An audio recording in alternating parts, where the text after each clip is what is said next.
स्वागत है आपका हॉर्नबिल टीवी भारत पे। मैं हूं आपके एंकर के सुनो। आइए देखते हैं आज की बड़ी खबर।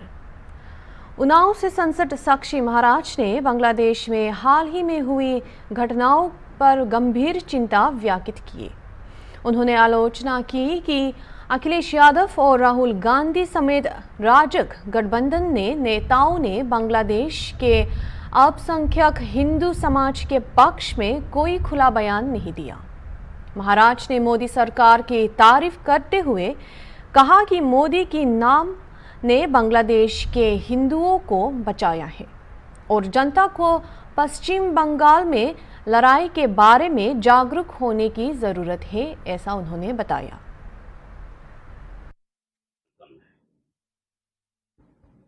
बांग्लादेश में जो कुछ भी हुआ बहुत ही चिंता का विषय है। वहां की घटनाएं बहुत दर्दनाक हैं।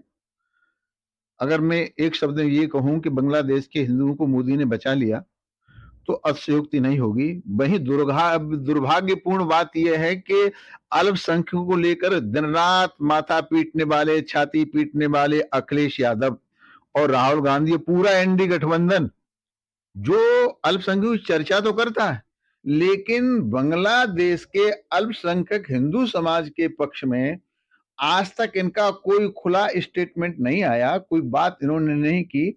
ये हिंदुस्तान की जनता को समझना चाहिए कि आखिरकार उनका पक्षधर, उनकी रक्षा करने वाला कौन है। तब हमारे उत्तर प्रदेश के मुख्यमंत्री कहते हैं हिंदू घटा तो पिटा, हिंदू घटा तो देश बटा। इसलिए सावधान रहने की आवश्यकता है, संगठित रहने की आवश्यकता है।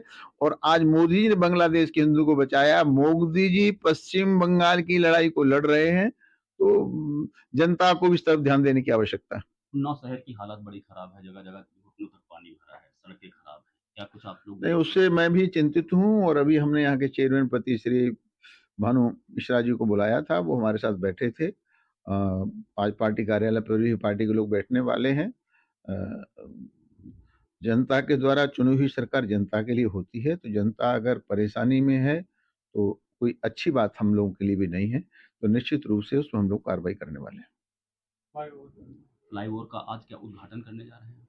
नहीं, अब तक मुझसे किसी संपर्क नहीं किया है, लेकिन सबसे ज्यादा भीड़ यहाँ हुआ करती थी। फ्लाईओवर बन करके तैयार हो गया है, इतनी बड़ी उपलब्धि है। एक ये पीडी नगर से लालगंज वाला मार्ग इतना अच्छा, अभी उद्घाटन उसका भी नहीं हुआ, लेकिन वो चला दिया गया है। तो अभी हम सोच रहे हैं कि माननीय मंत्री जी को या किसी और मंत्री को बुला करके विधि विधान से यहाँ पर उद्घाटन हो। अब तक आज उद्घाटन हो इसकी जानकारी मुझे कोई नहीं। एक समस्या और आती है महाराज जी, निजी हॉस्पिटल्स को लेकर, झोलाछाप डॉक्टर्स को लेकर, कि जिससे लोगों को समस्या रही। कई घटनाएं ऐसी हो चुकी हैं जो गलत इलाज की वजह से यहाँ तक की मौत भी हो गई। इसमें क्या सीएमओ से किसी प्रकार की आप लोग वार्ता करेंगे, कोई बात करेंगे? नहीं, शुरू सीएम से भी बात करेंगे, डीएम साहब से भी बात करेंगे। अगर जो लोग चिकित्सा की दृष्टि से कहीं आते हैं विश्वास के साथ और उनके साथ अनहोनी होती है तो दुर्भाग्यपूर्ण है। ऐसे लोगों के खिलाफ सख्त कार्रवाई होनी चाहिए। गिर सोमनाथ जिले के धोकदावा गांव में 2 नए आंगनवाड़ी केंद्रों का उद्घाटन किया गया, जहां जिला कलेक्टर दिग्विजय सिंह जडेजा की अध्यक्षता में आयोजित रात्रि बैठक में इन केंद्रों की शुरुआत की गई। बैठक में विधायक कलुभाई राठौर, जिला पंचायत अध्यक्ष मंजुला मोचल और अन्य स्थानीय अधिकारी शामिल हुए। कलेक्टर ने ग्रामीणों की समस्याएं सुनने और उनका समाधान करने का आश्वासन दिया। उन्होंने गोचर भूमि के दबाव को हटाने और अधिकारियों को याचिकाकर्ताओं की बात सुनने की भी सलाह दी।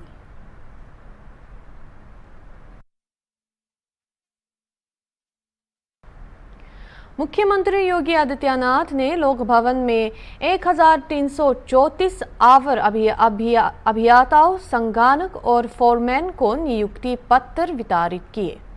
उन्होंने इस अवसर पर विपक्ष पर हमला बोला और अपनी सरकार की उपलब्धियां गिनाई। योगी ने अखिलेश यादव के बुलडोजर वाले बयान का जवाब देते हुए कहा कि केवल ईमानदार और साफ दिल वाले लोग ही बुलडोजर चला सकते हैं। उन्होंने पूर्ववर्ती सरकार पर भ्रष्टाचार और युवाओं के भविष्य के साथ खिलवाड़ का आरोप लगाया और कहा कि उनकी सरकार ने प्रदेश की वित्तीय स्थिति को सुधारते हुए कई विकासात्मक कार्य किए।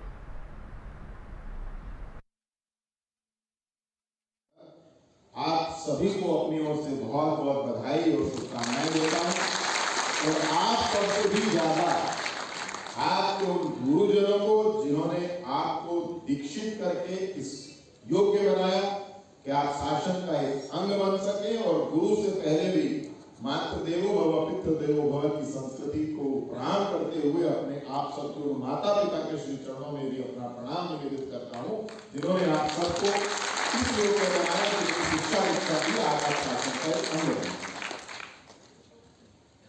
और ज्यादा लंबी बात नहीं करूंगा, मुख्यमंत्री जी का एक अच्छा उद्बोधन आप सबने आज वहां सुना। शासन की नीति उत्तर प्रदेश के मुख्यमंत्री योगी आदित्यनाथ जी के पदभार ग्रहण करने के बाद उत्तर प्रदेश की जिन कुछ प्रमुख नीतियों में परिवर्तन हुआ था उसमें सबसे बड़ा परिवर्तन था कि हम जितनी सरकारी सेवाओं में भर्तियां निकालेंगे उनकी जो चयन प्रक्रिया होगी वो इतनी पारदर्शी होगी कि उस पर कोई उंगली उठाने का काम नहीं कर सकते।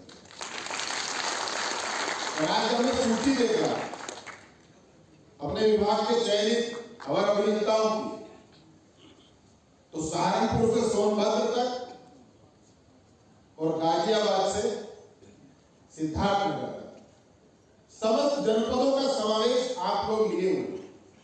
कोई ऐसा जनपद संभवतः होगा जिसका एक या दो अभ्यर्थी हो सकता है इस विभाग में ना आए, लेकिन जो आज अन्य 1334 लोगों को जिनको नियुक्ति पत्र वितरित हुआ उनमें सब जिलों के होंगे। और जब मुख्यमंत्री जी नियुक्ति पत्र वितरित कर रहे थे तो उन अभ्यर्थियों से पूछ रहे थे कहाँ के हैं कहाँ के हैं। बातें हैं क्या कहना चाहिए और थोड़ा ऊपर देखिए, उत्तर प्रदेश के यशस्वी मुख्यमंत्री योगी आदित्यनाथ के नेतृत्व में उत्तर प्रदेश अधीनस्थ सेवा चयन आयोग की चयन प्रक्रिया के माध्यम से लोक निर्माण विभाग के अंतर्गत 108 अवर अभियंताओं को उस चयन आयोग ने चयनित किया था। आज प्रातः लोक भवन के अंदर प्रदेश के 12 विभागों के 1334 अवर अभियंताओं को नियुक्ति पत्र वितरण कार्यक्रम उनके मार्गदर्शन में संपन्न हुआ था। वहां पर उन्होंने सिंबॉलिक कुछ अवर अभियंताओं को दिए थे, शेष बचे अभियंताओं को आज हमने यहाँ अपने विभाग के हॉल में वितरण किया है। और मैं बड़े विश्वास के साथ ये कह सकता हूँ कि जिन अवर अभियंताओं का चयन आज मेरे विभाग में हुआ है पूरी पारदर्शी प्रक्रिया के तहत हुआ है, भ्रष्टाचार रहित प्रक्रिया के तहत हुआ है।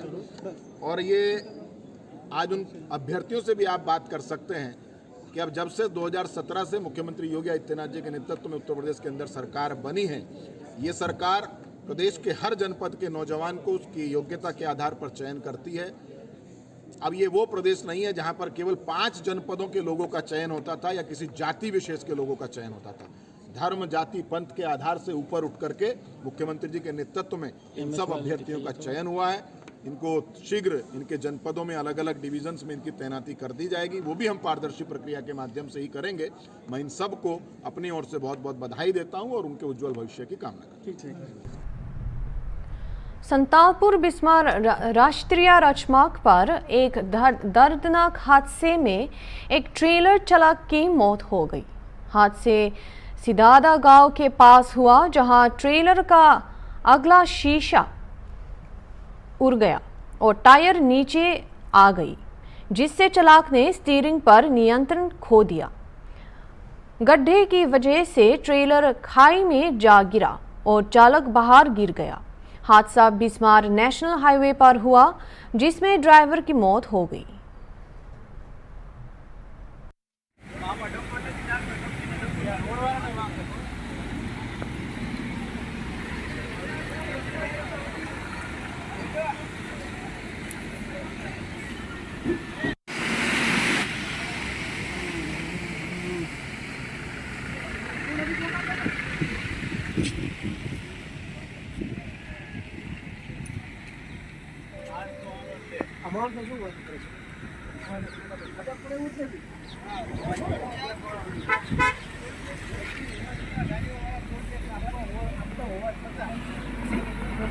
कमालम कार्यालय में सांसद शोभानाबेन की अध्यक्षता में सदस्यता अभियान के तहत बैठक हुई।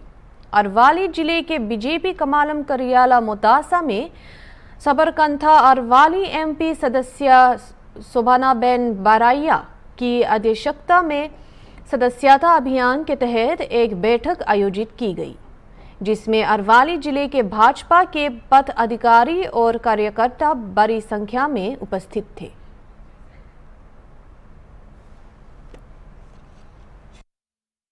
આજે અરવલ્લી જિલ્લા પ્રમુખ શ્રી રાજુભાઈ પટેલ અને પૂર્વ પ્રમુખ તથા ઇન્ચાર્જ ભરતસિંહજી રેવર બાપુએ અમને આમંત્રણ આપ્યું હતું। અહીંયા અરવલ્લી જિલ્લામાં સદસ્યતા અભિયાનનું લોન્ચિંગનો કાર્યક્રમ હતો। 300 જેટલા સદસ્યો, જિલ્લાના ઇન્ચાર્જો, તાલુકા પંચાયતના પ્રમુખશ્રીઓ, તાલુકા મંડળના પ્રમુખશ્રીઓ તથા સૌ કાર્યકર્તાઓ અહીંયા ઉપસ્થિત હતા। એમની હાજરીમાં આજે અમારો પણ પ્રાથમિક સદસ્ય બનીને કાર્યક્રમનું લોન્ચિંગ કરાવ્યું છે।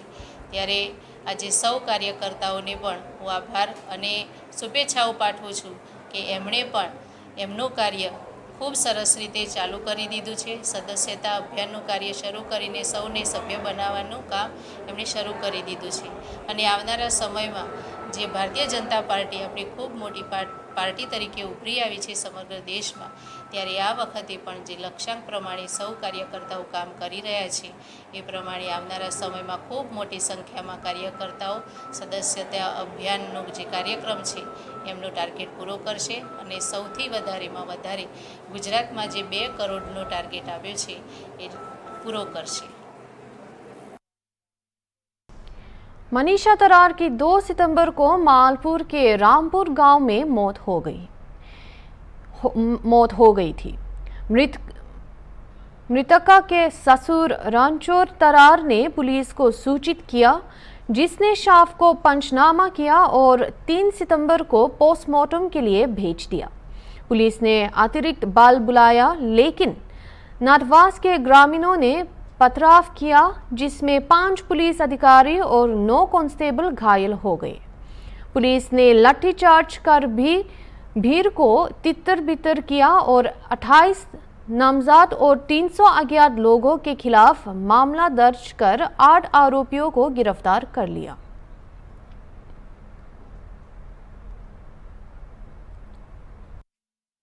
તારીખ 2/9/2024ના રોજ માલપુર પોલીસની હદમાં આવેલા રામપુર ગામ ખાતે રણછોડભાઈ કાળાભાઈ ખાંટ નાઓની પુત્રવધૂને ઉલટીઓ થતાં એના પિયર પક્ષના એના સાસુ સાથે તેઓને હોસ્પિટલમાં સારવાર માટે મેઘરજ લઈ ગયેલા। ત્યારબાદ તેઓને ત્યાંથી રિફર કરતા મોડાસા કૃષ્ણ હોસ્પિટલ ખાતે લાવતા તેઓ સારવાર દરમિયાન મરણ કરે। જે બાબતે તેમના પિયર પક્ષના માણસોનો આક્ષેપ એમના સાસરી પક્ષના માણસો પર હોય, તેઓનું 200 થી 300 માણસોનું ટોળું રામપુરા ગામે ભેગું થઈ અને તેઓ કોઈ અનિચ્છનીય બનાવ ન બને તે માટે પોલીસે જરૂરી ચુસ્ત બંદોબસ્ત રાખેલો। જે દરમિયાન ટોળાના અમુક તોફાની તત્વો ઉશ્કેરાઈ જઈ અને જે એના સાસરી પક્ષના માણસો છે એમના ઘરની બાજુમાં છાપરું સળગાવી દીધેલું અને તોડફોડ કરવાનું ચાલુ કરતાં પોલીસે તેઓને સમજાવવા તેમ છતાં પણ તેઓ માનેલ નહીં અને પોલીસ પર પણ ઘર્ષણ પોલીસ સાથે થયેલું, જેમાં પોલીસ અધિકારી અને જવાનોને પણ ઇજાગ્રસ્ત થયેલ। પોલીસની ગાડીના કાર તૂટી ગયેલ અને તેમજ આ જે સાસરી પક્ષના માણસો છે એમના ઘરનું બાજુનું છાપરું સળગાવી દીધેલું એ લોકોએ અને ઘરમાંથી 50,000ની મત્તાની લૂંટ પણ કરીને લઈ ગયેલા। જે બાબતે માલપુર પોલીસ સ્ટેશનમાં આ લોકો 28 માણસોના નામજોગ તેમજ બીજા 200 માણસોના ટોળા ઉપર સરકાર તરફે PSI શ્રી પીડી ગોયલ નાઓએ ફરિયાદ આપેલી છે। જે બાબતે તપાસ આગળની કાર્યવાહી ચાલુ છે। 2 PSI 2 PI અને બીજા 8 થી 10 પોલીસ કર્મચારીને ઈજા થયેલી છે નાની મોટી, તેમજ એક મેઘરજ પોલીસ સ્ટેશનના સરકારી વાહનને નુકસાન થયેલ છે।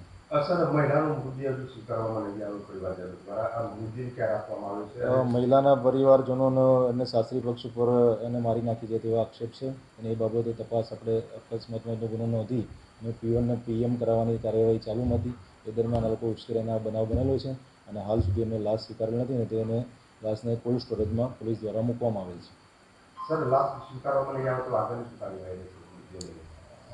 લાશ સ્વીકારવામાં નહીં આવે તો આગળની જે એને સમજાવટ કરવામાં આવશે ને જે આગળની કાર્યવાહી કરવામાં આવશે. भारी बारिश के चलते 5 साल की मासूम बच्ची नाले में गिरी.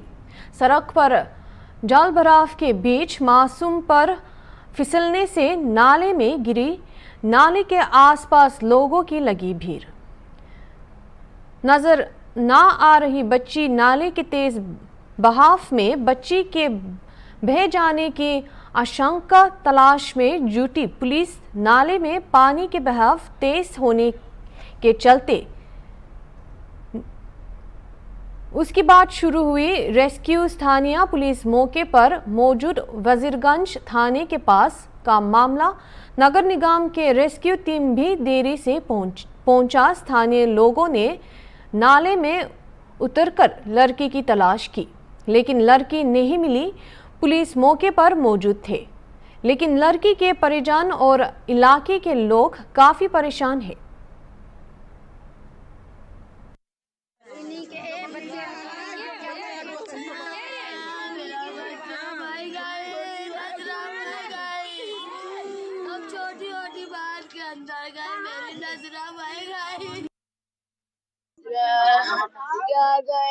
क्या हुआ भाई? मेरी लड़की नाले में बह गई.